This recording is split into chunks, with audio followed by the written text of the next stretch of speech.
Russian elected official, the leader of the Liberal Democratic Party, or so, or de facto nationalist party. Well, definitely, they're not that hardcore white nationalists as you think in Europe. They're more light nationalists, and I would say they're actually fascists. Again, Italian fascists, I would call them, but not true, not true fiery brand fascists, just more. They do have some proposals about laws and so on, but they're not really hardcore fascists that just, you know, punch people in the face and do all kind of crazy and weird shit. Anywho, the leader of that party walked out in protest because the Russian government didn't want to pass the law about giving citizenship, my easier program for getting citizenship for so-called ethnic Russians now, who live abroad. Now, what is an ethnic Russian by law? Very simple. In the Soviet Union, you had the nationality paragraph, so-called the fifth paragraph, in which you wrote your nationality. If one of your parents had their nationality written as Russian, then you're a Russian. Very simple as that, and then you can get immediately a Russian citizenship. A great law. Now, why don't they pass it? Well, economic reasons, of course. If Europe takes so-called refugees, Russia has other strict laws about they're called gastarbeiters, so-called гостевые рабочие, basically guest workers. That's the correct term to use. They're people who work by contract. Of course, those are people from the so-called Central Asian republics of Russia. Of course, they get a much lower salary than a regular Russian. If they're by a legal status, many of them are just working illegally. Now, imagine that you punch out those illegals and bring new immigrants who will work for you, who will capture some good working place. Nobody wants that. Because think, there's the guy who gives those illegals some work in the sweatshops or whatever, building factory, mostly of course the construction area where the illegals work. He gets his share of the difference of the price that he pays to the salary of these workers, of course much lower than he pays to your average Russian. Then he pays a bribe to whoever controls that region, and you know pays the whatever the government official. He pays him money for him looking the other way when he checks the illegals' documents, because in Russia we actually deport illegals. Yeah, we punch them motherfuckers out of the country if you find them. So you better pay the bribe, again, to the police officer.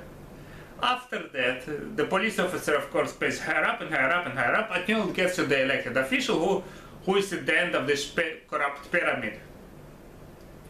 I'm not talking about the big construction companies that save a lot of money on these illegals or legals but pay them much less.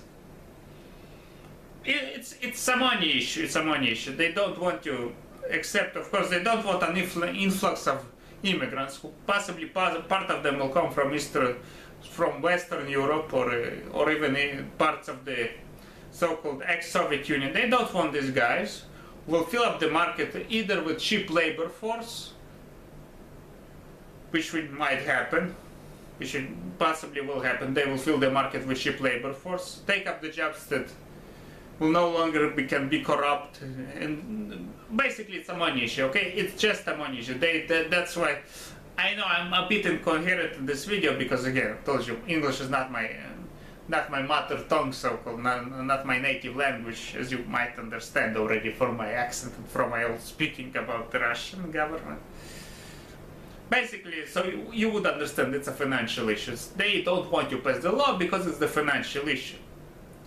Now, I'm saying that this is very dangerous to Russia, because there are fewer and fewer so-called ethnically Russians, and there are more and more other ethnicities that are coming to Russia. Now, Russians are not Europeans who are gonna just go pass up and okay, it's okay to destroy our nation, everything is fine. As you know, I did already a video on how Russians protect their women. Now imagine what would happen on a national level. Nationalism would just blow up, you know.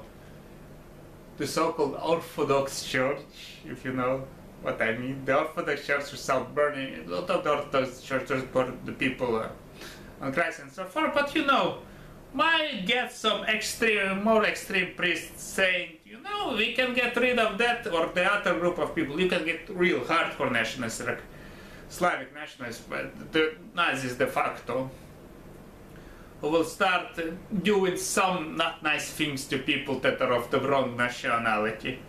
You know, that thing can very quickly escalate, as you remember Europe from the 30s.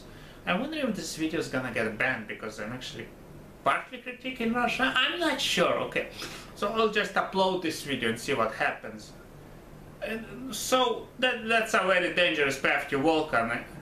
I guess sooner or later they will have to pass that law because there will be protests from so-called bottom-up about this law from the nationalists. And by the way, if you're interested in statistics, the nationalists are about 14%. But these 13% are very, very strong and united. If they want, they can take a heavy punch. Now, currently, the so-called Liberal Democratic Party presents part of their ideas. Now, if they start blocking more and more this so-called Liberal Democratic Party, again, they're not hardcore nationalists. Then the hardcore nationalists will write and say that Liberal Democratic Party is a spoof, it does nothing, and there will be, let's say, bigger issues with that. And that's all I wanted to say. So that's the news from Russia. I was Roman Hatkin, thank you for listening, goodbye.